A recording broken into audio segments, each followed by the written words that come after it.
Oi, gente, vim aqui trazer capítulos de uma história que eu já comecei a contar e teve mais um desdobramento. Dia 7 de agosto teve uma decisão do Tribunal de Contas da União envolvendo aquele assunto de joias dos presidentes, dos ex-presidentes. E quem não assistiu esse vídeo que eu gravei em maio, eu vou deixar o link na próxima tela para assistir e depois volta aqui para ouvir o que eu tenho de novidade. Então, como eu contei lá na ocasião em maio, teve uma denúncia envolvendo o presidente Jair Bolsonaro, que ele teria incorporado ao patrimônio pessoal joias de alto valor ganhada em visita do chefe do executivo na Arábia Saudita e, inclusive, pessoas ligadas a ele já estavam até tentando vender essas joias e que seriam joias que deveriam pertencer ao patrimônio público. O Tribunal de Contas, em análise dessa situação, essas joias foram recolhidas e esse assunto está pendente de julgamento. Paralelamente a essas joias da Arábia Saudita, foi feito um requerimento de um senador federal para o Tribunal de Contas analisar a situação de um relógio Cartier. Ele denunciou como Piaget, mas depois viu-se que era um relógio Cartier, avaliado em 60 mil reais, 50 mil, 60 mil, e que aconteceu a mesma situação, foi incorporado ao patrimônio pessoal do presidente, que ele ganhou numa viagem à França, da própria Cartier, do presidente Lula, e que não era o caso, deveria ser devolvida ao patrimônio público. E foi pedido que cautelarmente ele fosse convidado a devolver. Na época que eu fiz a gravação em maio, já tinha havido a decisão conhecendo, na verdade, recebendo o requerimento para, no mérito, negar o provimento da cautelar, falando que o único acordo nesse sentido, envolvendo itens personalíssimos, foi de 2016. O presidente Luiz Inácio ganhou esse relógio em 2005, então a lei não poderia retroceder para afetar uma coisa do passado.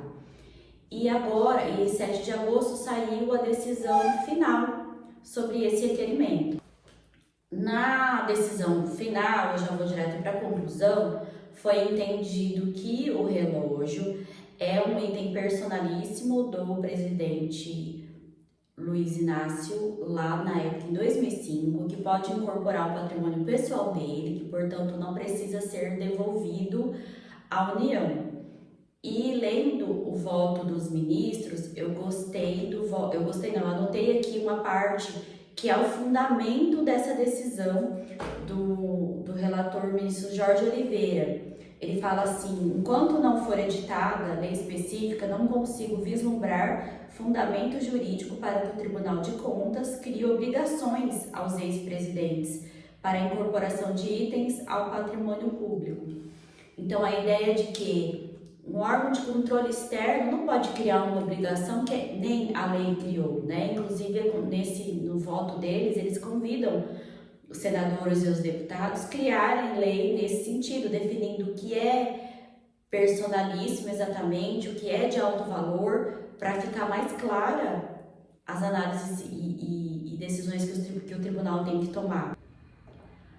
A defesa do atual presidente Lula recorreu da decisão. Aí você me pergunta, recorreu, mas ele ganhou, tá falando que ele pode ficar com o relógio. Mas eles recorreram no sentido de que esse fundamento da decisão de que não existe lei que possibilitem que eles decidam vai beneficiar o outro julgamento que está acontecendo com relação às joias. E na visão deles isso não seria interessante, porque para que tenha uma isonomia de jurisprudência, vai cair na mesma vala. Então, não se tem um regulamento, uma normativa de o que é pessoal, o que é de alto valor. Então, a questão das joias da Arábia Saudita cairia no mesmo tipo de decisão. Então, eles recorreram. Assim que a gente tiver uma decisão desse recurso, trarei aqui também como mais um capítulo dessa história. Na próxima página, eu vou deixar o link da imprensa do TCU que faz um resuminho do que aconteceu, é bem palatável. E vou deixar também o link do voto, do acórdão dos ministros. Aí sim, já é bem extenso e é bem árido, né? Que é aquela coisa bem legalista. Mas também vou deixar, vale a leitura sim, eu li, tem argumentos interessantes.